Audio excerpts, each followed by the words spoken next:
Buenas tardes, estudiantes. Buenas tardes, amigos, familia, discípulos que están tomando el tiempo para estudiar, profundizar en las Escrituras. Continuamos con esta clase, la clase de Hebreos, y estamos ahora empezando capítulo 2, que a mí me encanta, un capítulo muy poderoso con conceptos y enseñanzas profundas y poderosas.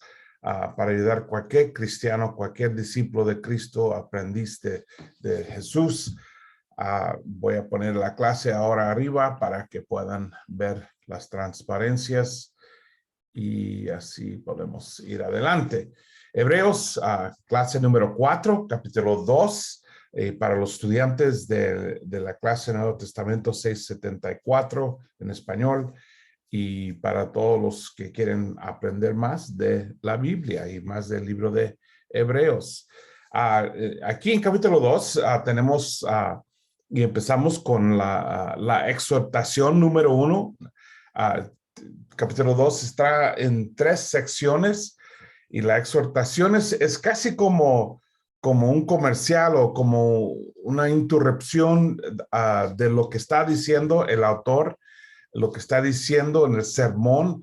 De vez en cuando estoy predicando me viene una idea que quiero explorar la idea o hacer un punto al lado y tomo 2 minutos para decir esto y luego regresar a mi tema, y eso básicamente lo que pasa versículo 1 a versículo 4, y en versículo 5 regresa a lo que estuvo hablando antes de los ángeles, ¿no?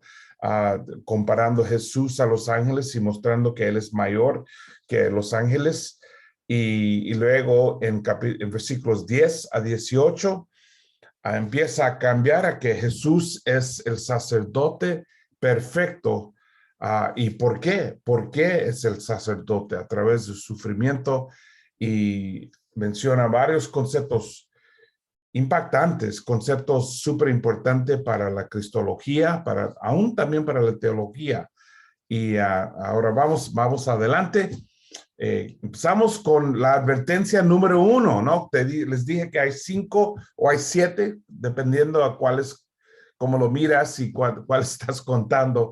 Vamos a revisar los 7, pero los 5 son, normalmente cuando uno lee un libro de comentario del libro de Hebreos, habla de los 5, pero yo creo que hay más que hay que poner atención a eso. Pero la advertencia número 1 es: presta atención, ¿no? Es no ser distraído, no vivir distraído, no caer en estar distraído, sino poner atención en lo que estamos hablando. Yo me imagino el predicador de Hebreos hablando de Jesús, Jesús más grande de los ángeles.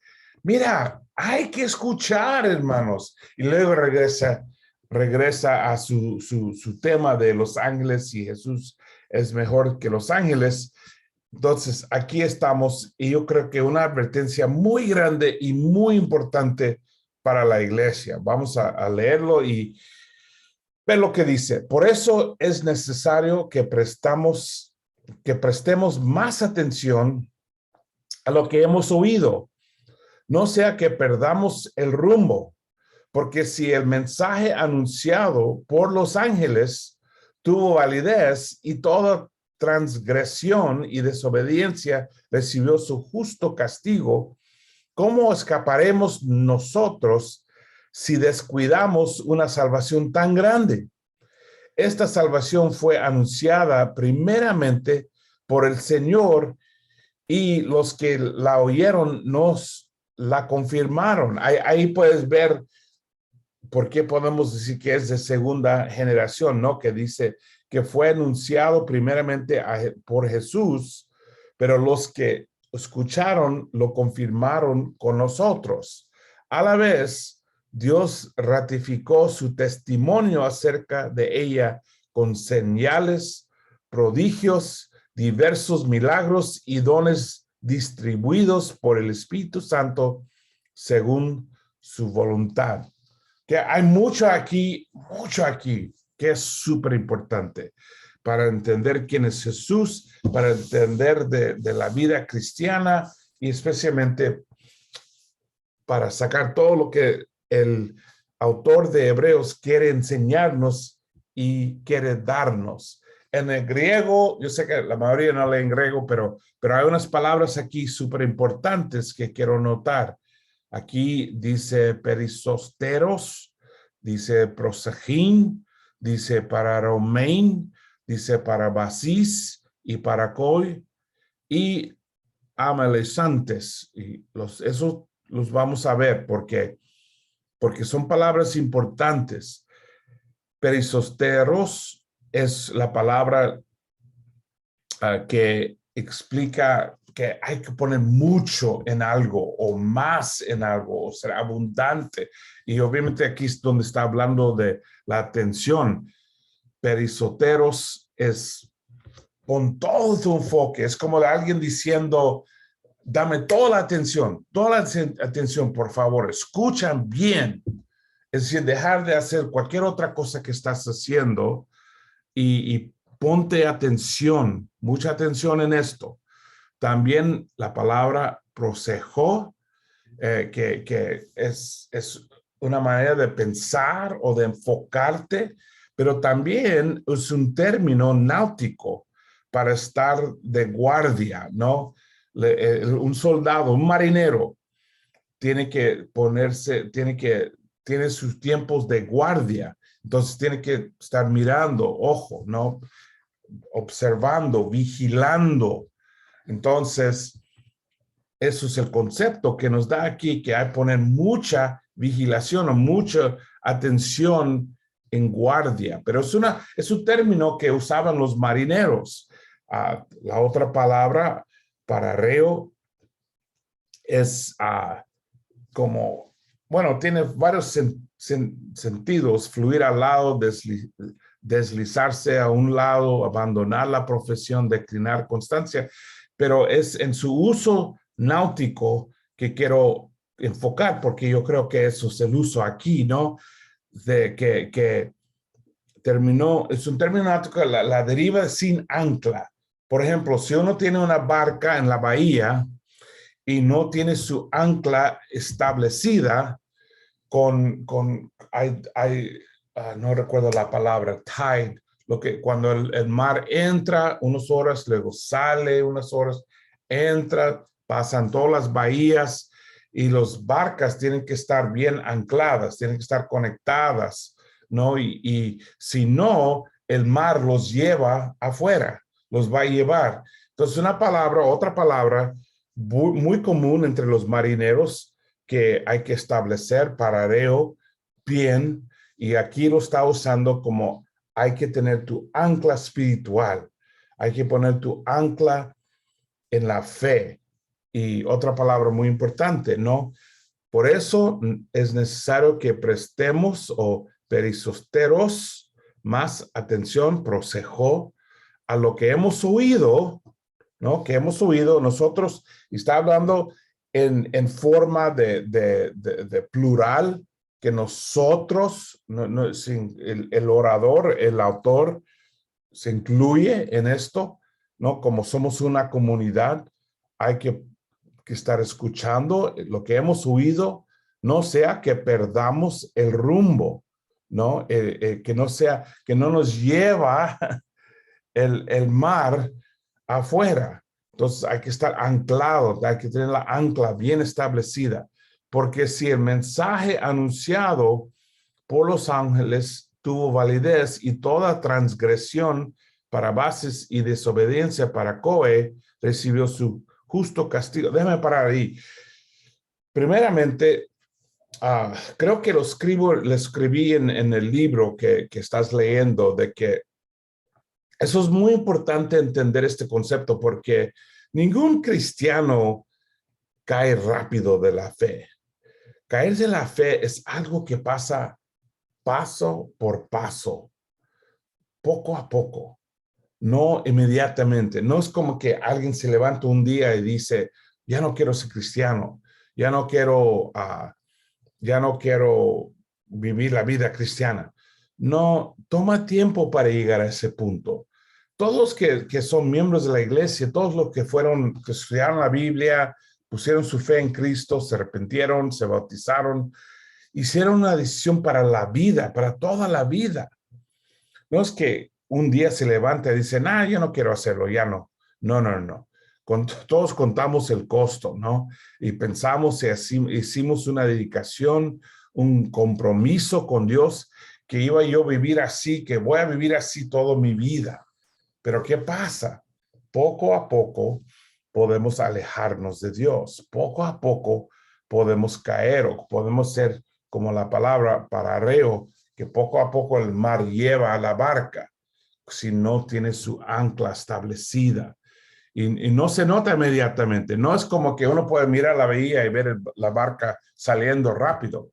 No, si no estás mirando, fijando bien, ni te das cuenta de que poco a poco la barca está saliendo al mar, ¿no? Y eso es lo que pasa con los cristianos, que muchas veces, si estamos poniendo atención, nos damos cuenta de que, bueno, no estoy tan dedicado a Dios como yo era antes, o los hermanos no están muy animados como antes estaban, y viene por decisiones pequeñas, no leer mi Biblia o no orar tanto. Antes alguien tenía una hora de tiempo con Dios, ahora solamente 20 minutos, ¿no? O antes orábamos constantemente, ahora es de vez en cuando, ¿no? O solamente cuando estoy en problemas o sufriendo o algo así. Que uno falta a la reunión, especialmente durante la pandemia. Muchos cristianos, muchos alrededor del mundo están siendo desafiados. Su espiritualidad y su fuerza, Satanás está probando las anclas, ¿no? De muchos hermanos para ver si están bien establecidos o si están flotando ahí, y poco a poco el mar lo está llevando, poco a poco Satanás lo está llevando. Por eso la confraternidad es tan importante, por eso las relaciones son tan importantes, y como te digo, que no es algo que pasa de un día a otro día, de un día a otro día, sino algo que poco a poco, menos leer, menos orar, menos conectar. Poco a poco, después de un tiempo, uno casi nunca lee la Biblia, o casi nunca está orando, o nunca pasa tiempo extra con los hermanos. Poco a poco se aleja. Es lo mismo en cualquier relación, ¿no? En el matrimonio lo mismo pasa. Si la pareja no hablan menos, o no pasan tiempo juntos, o no resuelven sus discusiones, poco a poco están alejándose, ¿no? Y se mantienen juntos hasta que ya los niños son adultos, y ya cuando los niños son adultos no tienen nada en común, no tienen relación y se separan, o peor, divorcio, ¿no? Y eso pasa poco a poco. Y eso es la advertencia que hay que poner atención. Hay que cuidarte, hay que asegurar que sigues fuerte en la fe, que sigues fuerte en Cristo. Dice, porque si el mensaje anunciado por los ángeles tuvo validez, y toda transgresión para Basis y desobediencia para Coe recibió su justo castigo, ¿cómo escaparemos nosotros si descuidamos una salvación tan grande? Que nos dice, ten cuidado de desviar, de salir poco a poco, o alejarse poco a poco, o sea, y ten cuidado de no dejar eso pasar a ti. ¿Por qué? Porque mira, en el pasado Dios hablaba por medio de los ángeles, y el que no escuchaba el ángel fue castigado. ¿Cuánto más debe uno ser castigado si no escucha el Hijo de Dios, el que es mucho más importante que cualquier ángel? Imagínate, cuando los judíos hablaban de los 10 mandamientos, ellos lo vieron que los ángeles les dieron los 10 mandamientos a Moisés, y que eran los ángeles que hablaron con Abraham, los ángeles hablaron con Isaías, y todos recibieron sus mensajes de los ángeles, y tenían que escuchar y tenían que obedecer. ¿no? Eso es la vida espiritual. Si no escucharon a los ángeles, fueron castigados. Ahora, hay alguien aquí mucho más importante que aún que los ángeles. Y si no escuchamos a él, ¿cuánto más debemos ser castigados? Y ese concepto, te voy a decir ahora que este es un concepto que es muy problemático para los evangélicos. Muchos evangélicos tienen su fundación en la creencia de que ya que uno es salvo, nunca va a caer de la fe, que es imposible perder la salvación. Y eso viene del pasado, del protestantismo, y no recuerdo si ustedes han tomado las clases de historia de la iglesia, pero básicamente la idea de que ya que uno es salvo, nunca pierde su fe. Y por eso muchos de ellos, incluso Martín Lutero, no querían el libro de Hebreos, porque el libro de Hebreos habla del castigo, habla de castigo, habla de perder la salvación, y lo hace muy claro. Es muy interesante para mí leer comentarios del libro de Hebreos. He leído como 5 o 6, y siempre luchan mucho con este concepto, porque es obvio, ¿no? Que son calvinistas, que tienen esa idea de que nunca puede perder su fe. Es muy evangélico creer en eso. Entonces, siempre como que tienen que jugar mucho con las palabras de Hebreos, porque Hebreos lo declara clarísimo, ¿no? Que si fueron castigados los del Antiguo Testamento por no escuchar a los ángeles, ¿cuánto más merecemos nosotros ser castigados si no escuchamos al Hijo de Dios? No un ángel, el Hijo de Dios. Y dice dos palabras muy importantes: parabasis y paracoe. Parabasis, y aquí está traducido como transgresión, es un pecado, es romper la regla, es hacer lo que uno no debe hacer, es saber que es malo y hacerlo de todos modos. Eso es como una rebelión o rebeldía directa, ¿no? La otra palabra, paracoe, es interesante porque es más no poner atención y romper la ley sin poner atención, no darte cuenta de cuáles son las reglas. Y es como, casi como pecado de ignorancia, pero es ignorancia a propósito. Es ignorancia que no sé porque no estoy mirando, ¿no? Yo no sabía que yo rompí el límite de velocidad. No vi un letrero y la policía dice, bueno, había dos. Yo no los vi.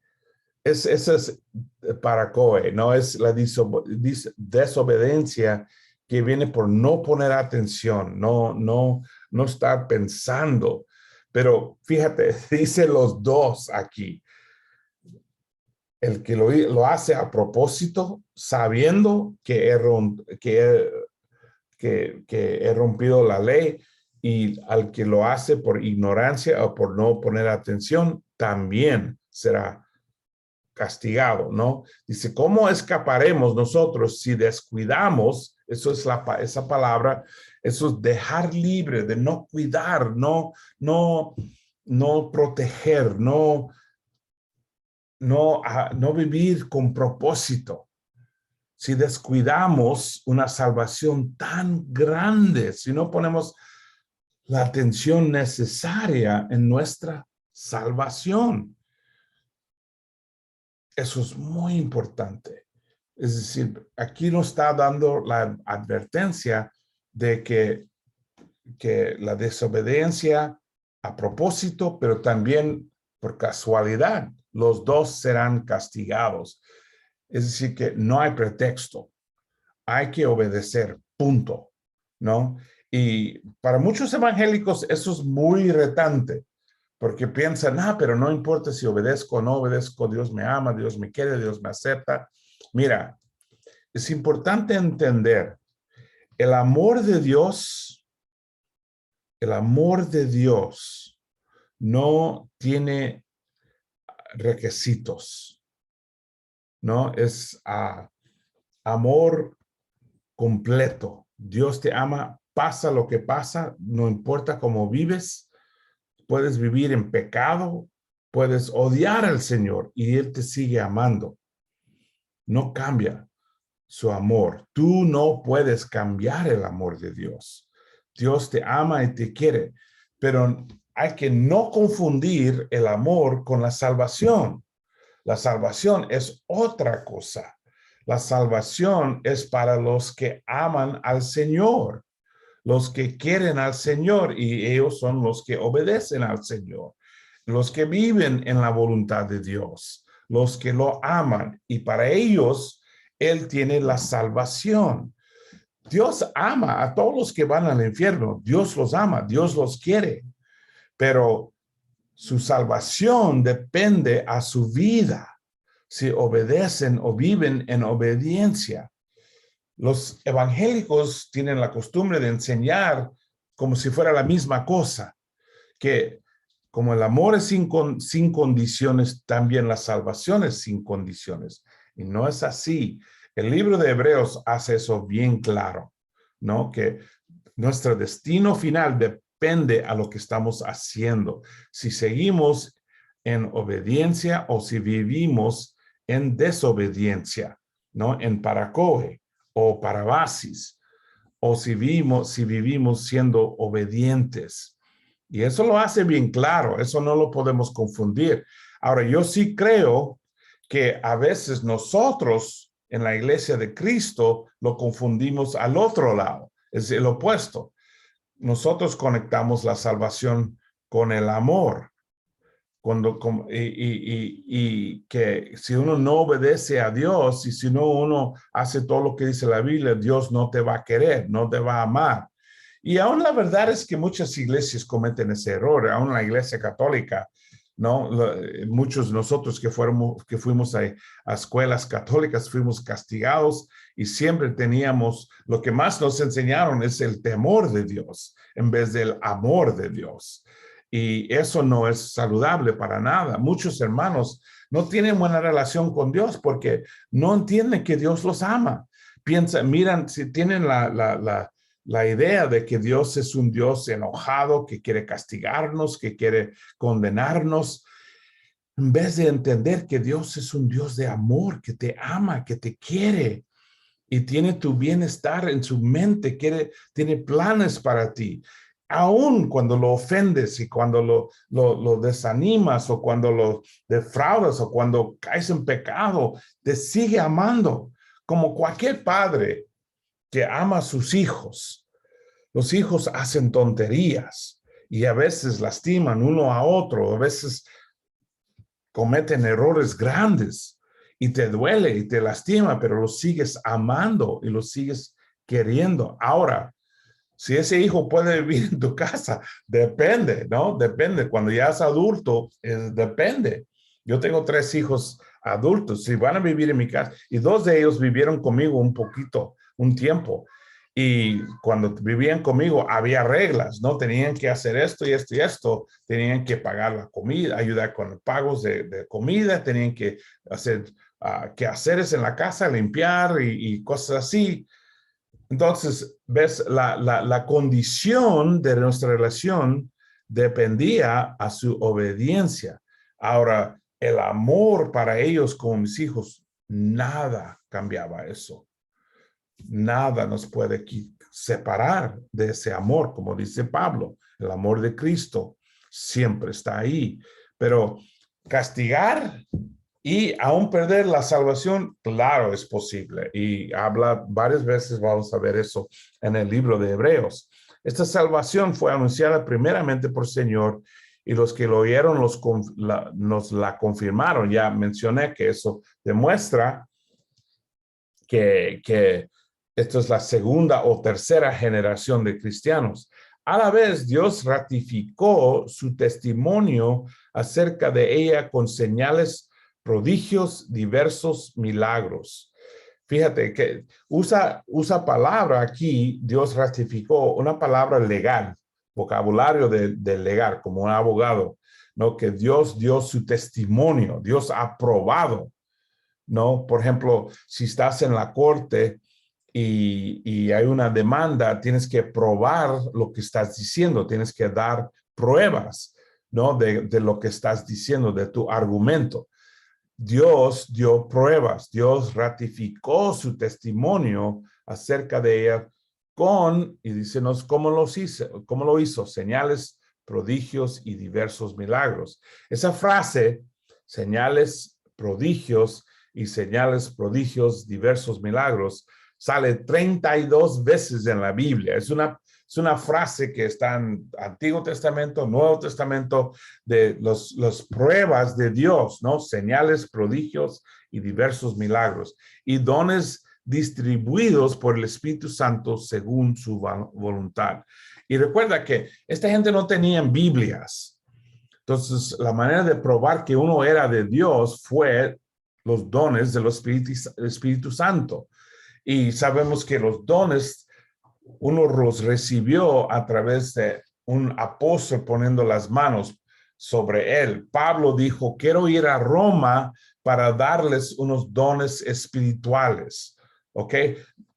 Lo dijo eso en el principio de Romanos. ¿Por qué? Porque no los tenían ellos, bueno, en ese tiempo, y Pablo quería ir para dar a ellos dones espirituales. Si no fuera necesario tener un apóstol darle esos dones, Pablo no hubiera dicho eso. Vemos en Hechos, que creo que es capítulo 8, que Simón el mago quería dones espirituales y vio que uno recibe los dones por los apóstoles poniendo las manos encima, entonces él quería comprar eso, ¿recuerda? Si uno podría recibir los dones espirituales sin los apóstoles, él lo hubiera hecho, pero quiso comprarlo de los apóstoles, ¿no? Entonces, esos dones espirituales son pruebas del mensaje de Dios, mostrando el mensaje de Dios. Entonces, todos estos versículos de 1 a 4 es como un comentario, pero estamos en medio del argumento de que Jesús es mejor que los profetas, mejor que los ángeles. Entonces, ya yo leí estas palabras ya, parabasis, paracaoe y ameleo. Son palabras, ya mencioné estos. Violación de la ley es parábasis y paracoe es una desviación de la obediencia.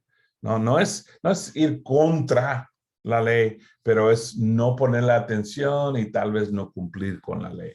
Y ameleo es ser distraído. Y eso es un problema grandísimo hoy día, grandísimo, que aún en la iglesia, si te das cuenta que hay mucha gente, si estás en servicio, mira a la gente, camina atrás. Mucha gente no está poniendo atención. Aun cuando la iglesia está en la televisión, cuando tenemos una reunión de Zoom, muchos no tienen su cámara, muchos están haciendo otras cosas y aún hay un problema grandísimo en nuestro mundo de todos ni tener la habilidad de enfocarse, de poner atención. Tantas cosas distrayendo la gente. Y el más grande es el celular, es el más grande que siempre nos está mandando mensajes, correo, text, correo electrónico, notificaciones de las noticias. Y vivimos un mundo que estamos recibiendo información constantemente. Y nuestra habilidad de poner atención, nuestra habilidad de escuchar bien, cuidadosamente, lo estamos perdiendo. Y eso es un sermón ahí. Pero fíjate, en la advertencia aquí, primera advertencia, es ponte atención en esto, y no caer en ameleo, descuidar o andar distraído espiritualmente. Hay que saber, hay que vivir con intención, con propósito.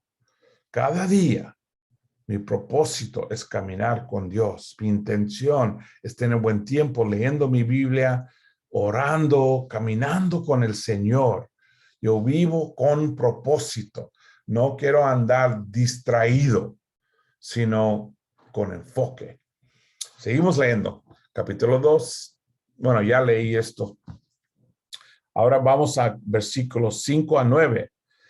Dice, Dios no puso bajo el dominio de los ángeles el mundo venidero del que estábamos hablando, como alguien ha atestiguado en algún lugar, y me encanta eso, que no podría decir que está en Hebreos esto, o está en Isaías, dijo en algún lugar. A veces cuando no recordamos dónde leímos algo, también pasó con el autor de Hebreos. Pero, sin embargo, conoce bien su Biblia, porque mira todos los versículos que usa. Seguimos. Como alguien ha atestiguado en algún lugar, ¿qué es el hombre para quien que en él pienses? ¿Qué es el ser humano para que lo tomes en cuenta? Lo hiciste un poco menor que los ángeles y lo coronaste de gloria y de honra. Todo lo sometiste a su dominio. Si Dios puso bajo él todas las cosas, entonces no hay nada que no le esté sujeto. Ahora bien, es cierto que todavía no vemos que todo les esté sujeto.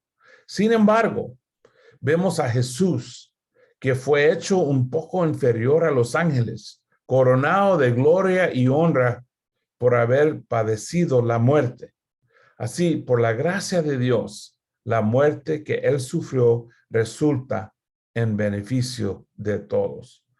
Wow, mucho aquí, mucho aquí. Y por límite de tiempo, no podemos hablar de todo, pero algunos puntos importantes. Obviamente, como antes, estuvo hablando usando Salmo 110 como prueba, ahora está usando Salmo 8, versículo 4 a 6, ¿no?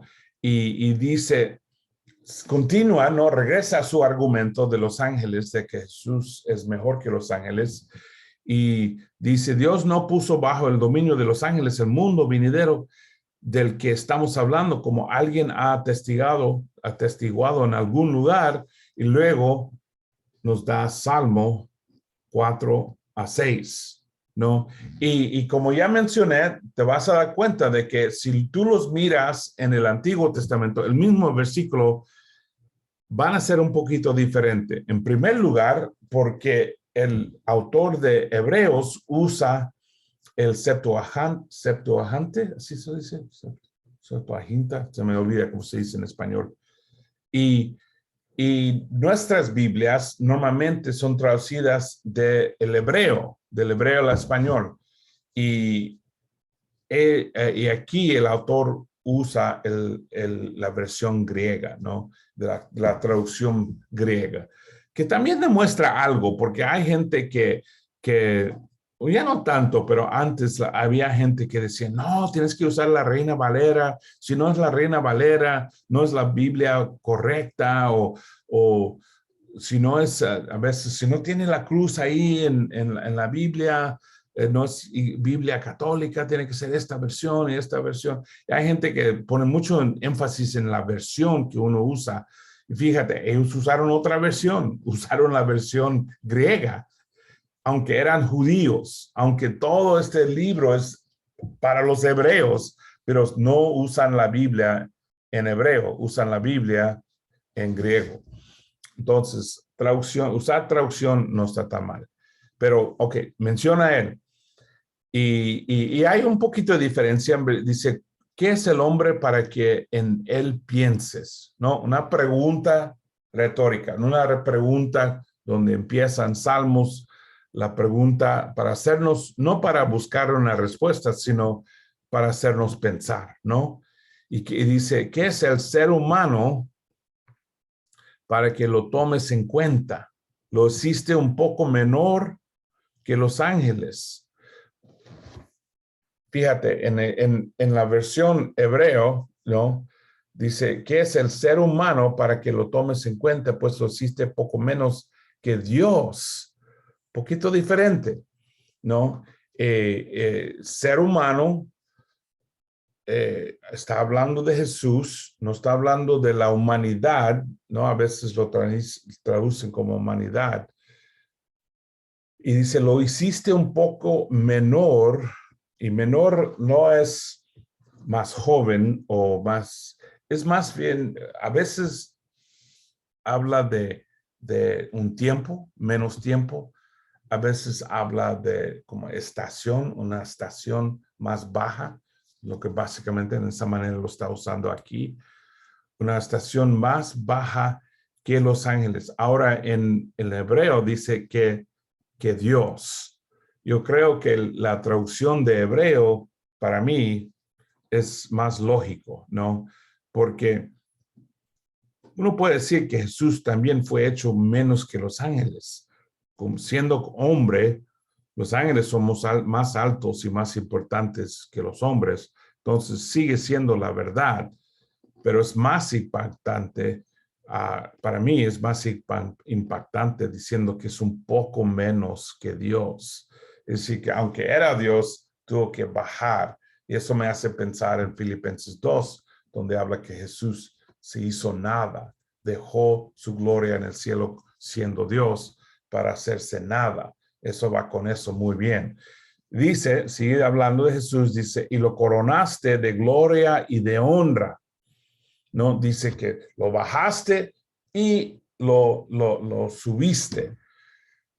Si Dios puso bajo él, dice, todo lo sometiste a su dominio, ¿no? Puso a Jesús dominio, es decir, como rey, el Señor de todo, pero primero lo bajó y luego lo subió, ¿no? Y eso es, obviamente sabemos, eso es el viaje de Jesús.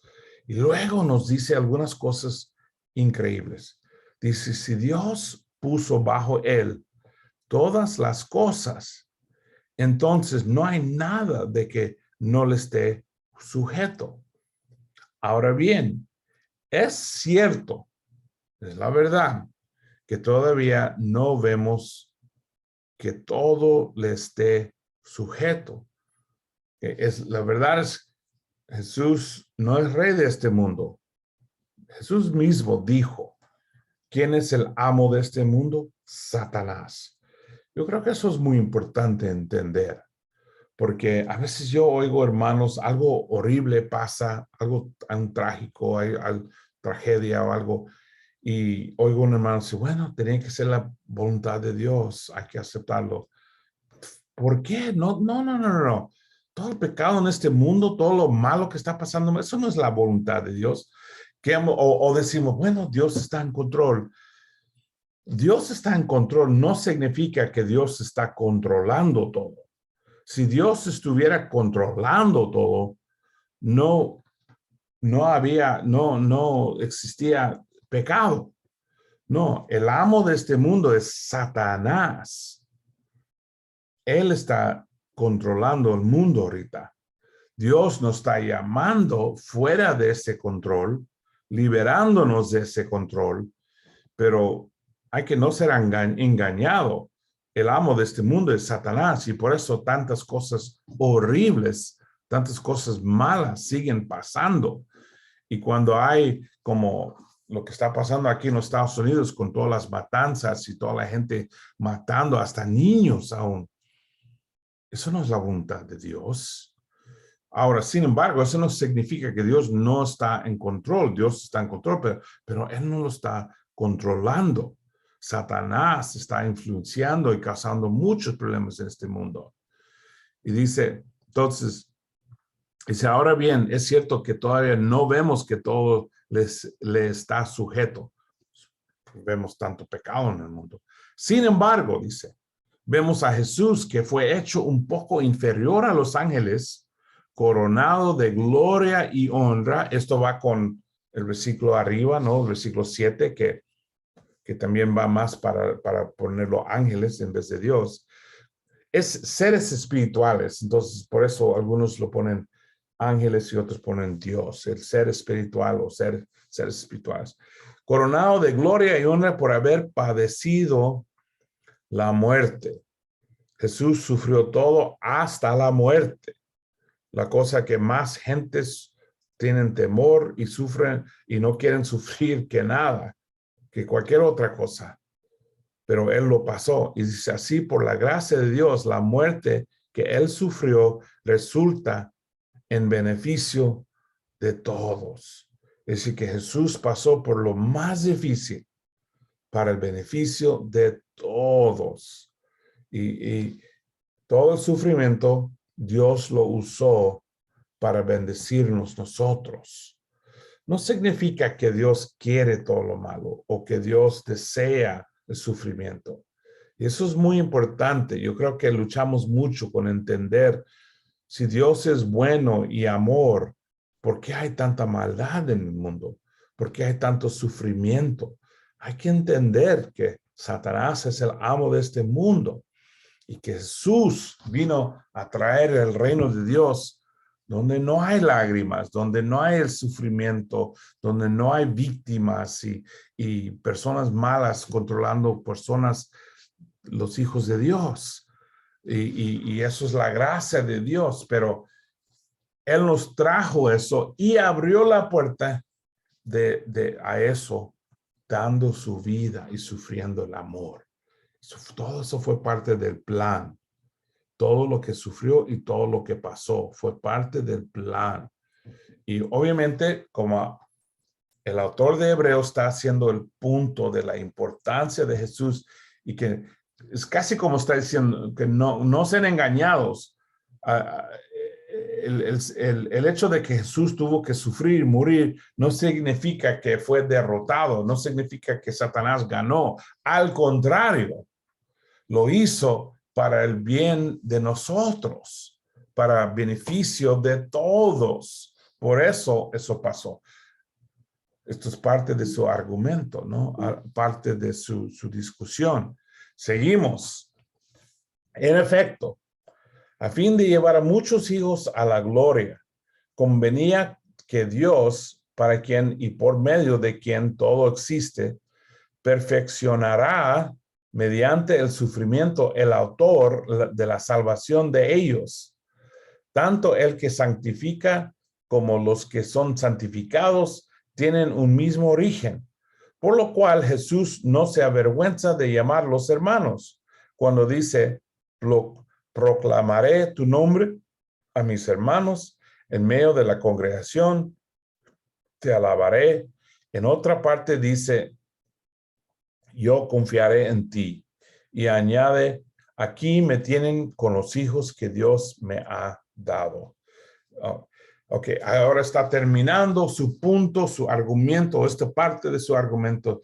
Y como un resumen y puntos o conclusiones, en efecto, a fin de llevar a muchos hijos a la gloria, convenía que Dios, para quien y por medio de quien todo existe. Aquí es el punto, yo diría uno de los puntos más increíbles en toda la Biblia.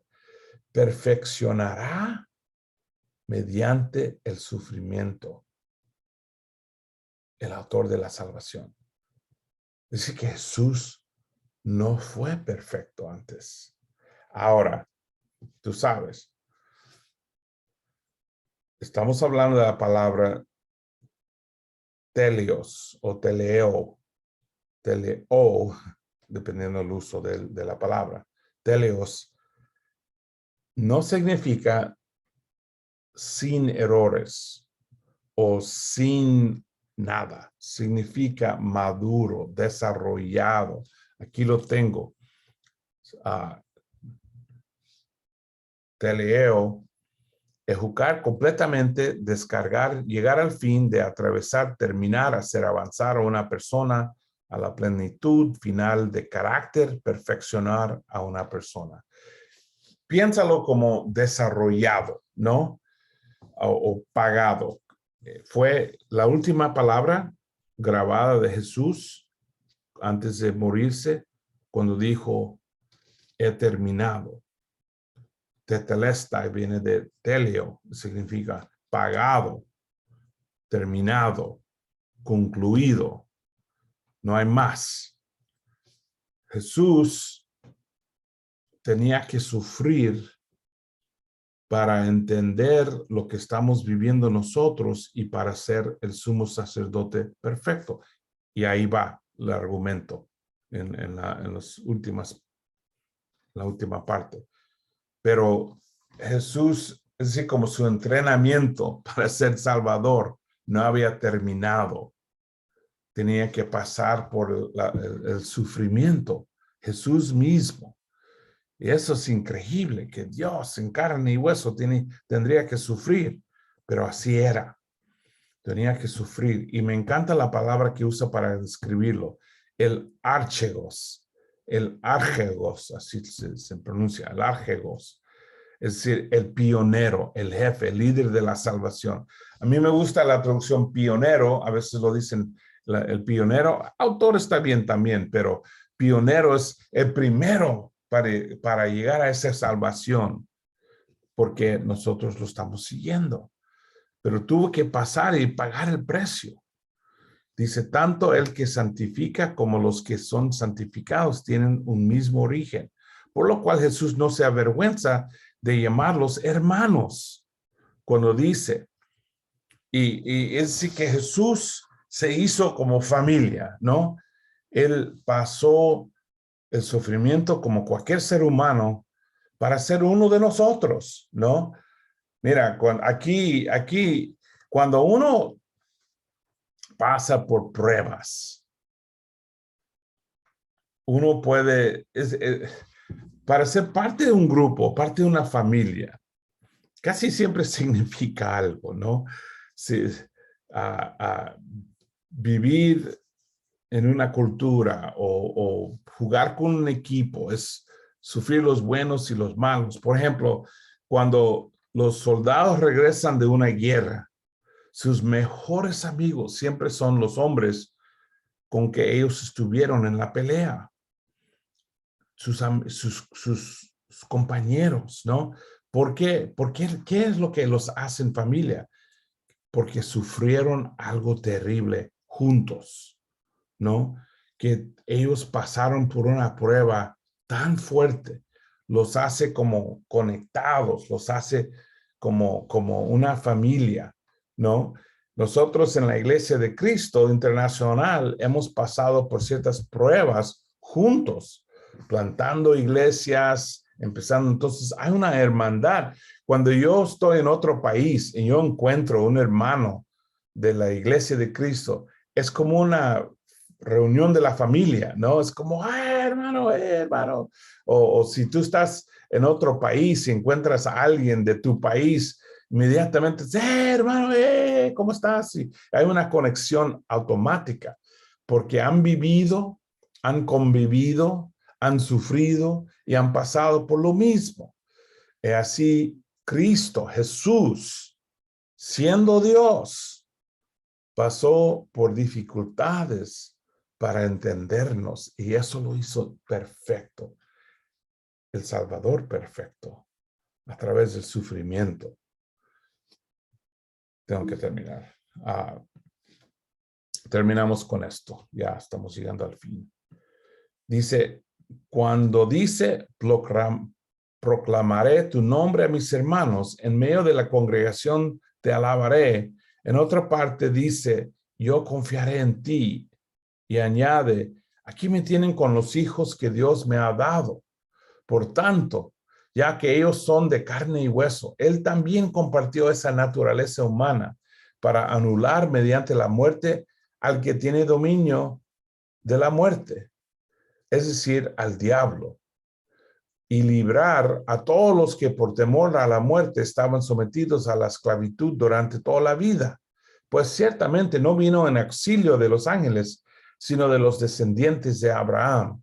Por eso era preciso que en todo se asemejara a sus hermanos, para ser un sumo sacerdote fiel y misericordioso al servicio de Dios, a fin de expiar los pecados del pueblo. Por haber sufrido él mismo la tentación, puede socorrer a los que son tentados. Básicamente, bueno, usaba un poquito el Antiguo Testamento, Salmo 22, Isaías 8:7 y Isaías 8:18, dando el argumento, poniendo respaldo al argumento. Y dice, por tanto, ya que ellos son de carne y hueso, él también compartió esa naturaleza humana para anular mediante la muerte al que tiene dominio de la muerte, es decir, el diablo. No, él compartió todo lo que sufrimos nosotros. El reto de ser carne y hueso es, hay que morir, ¿no? Que todos vamos a llegar a un día que va a ser el último día de nuestra vida. Y todo el mundo tiene temor de eso. Tenemos pastillas para ser más saludables, para vivir más tiempo, para parecer más joven. Y la cultura como adora y alaba a la juventud, a ser jóvenes, porque tenemos temor de morir. Y cuántas cosas pasan con ese temor, ¿no? Y es un temor real porque la muerte es tan fuerte y la muerte no perdona, la muerte no tiene gracia, la muerte no podemos hacer nada nosotros. Cuando alguien que queremos o amamos se muere, no hay nada que podemos hacer. Es aceptarlo. Y muchos tienen dificultad con eso. Jesús vino y conquistó la muerte. Se hizo como hombre, carne y hueso, para pasar todo el temor que nosotros pasamos. Y dice, a librar a todos que por temor la muerte estaban sometidos a esclavitud durante la vida, pues ciertamente no vino en auxilio de los ángeles, sino de los descendientes de Abraham. Por eso era preciso en todo se asemejara a sus hermanos. Y esa palabra, homoioio, es ser igual, parecer completamente. Todo lo que nosotros sentimos, él se sintió. Todo lo que nosotros sufrimos, él sufrió, ¿no? Él pasó, ¿para qué?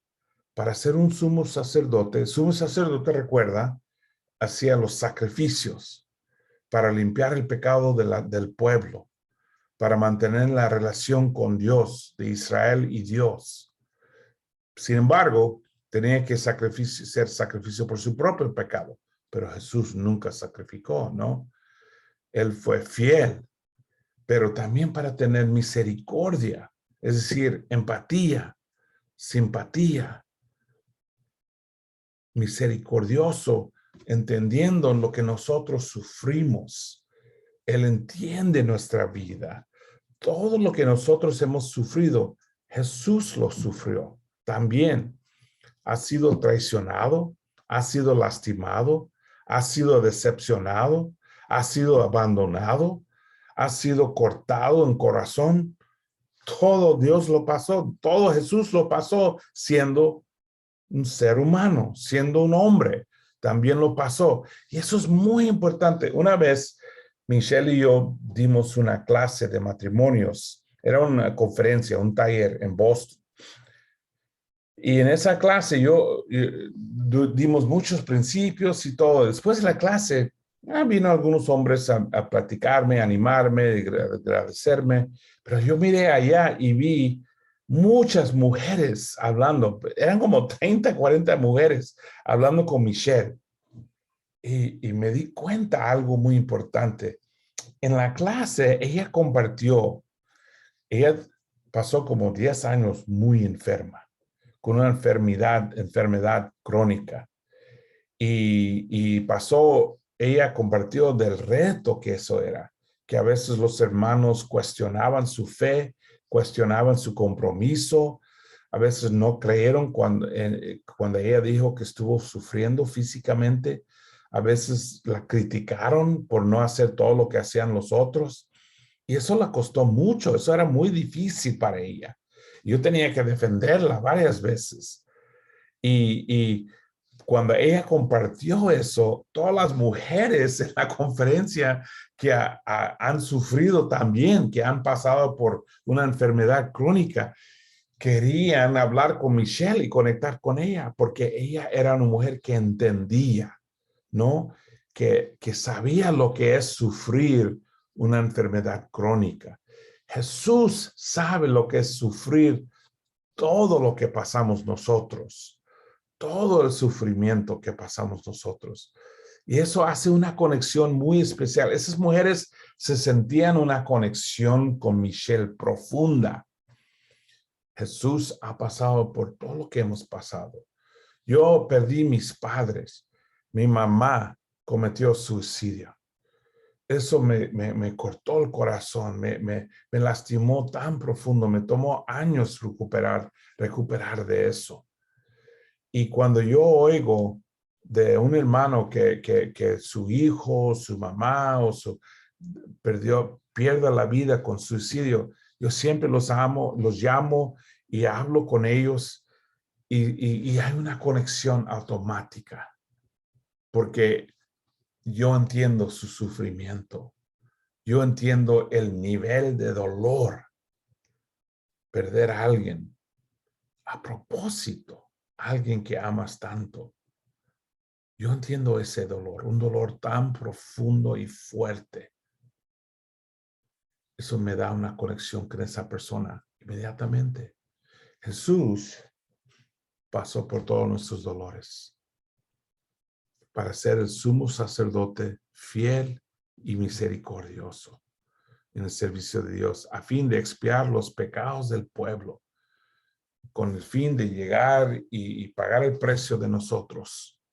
Por haber sufrido él mismo la tentación, puede socorrer a los que son tentados. Todo lo que nosotros pasamos, todo lo que nosotros sufrimos, todas las tentaciones con que luchamos nosotros, él también. Y esto, como yo dije en el principio, en la introducción del libro de Hebreos, nos da una prueba, una enseñanza de la humanidad de Cristo. Increíble. No solamente de la superioridad de Cristo, pero también la humanidad de Cristo. ¿Por qué se hizo hombre? ¿Por qué carne y hueso? ¿Por qué sufrirlo todo y tanto? Para poder llamarnos hermanos, para poder tener misericordia para nosotros, para entender. Y lo hizo todo sin pecar para poder expiar los pecados del pueblo. Si eres Jesús, qué argumento, qué increíble este sermón, ¿no? Qué increíble este capítulo de Hebreos, capítulo 2. Exhortación, presta mucha atención, no descuidar el mensaje. Jesús es mayor aún que los ángeles y Jesús es el sacerdote perfecto a través del sufrimiento, porque nos entiende, porque Él sabe lo que es vivir como un ser humano. Es perfecto para nosotros. Es el Salvador perfecto. Bueno, capítulo 2, ya lo cubrimos. Un capítulo increíble. Y ahí vamos a parar y terminar. Gracias, hermanos.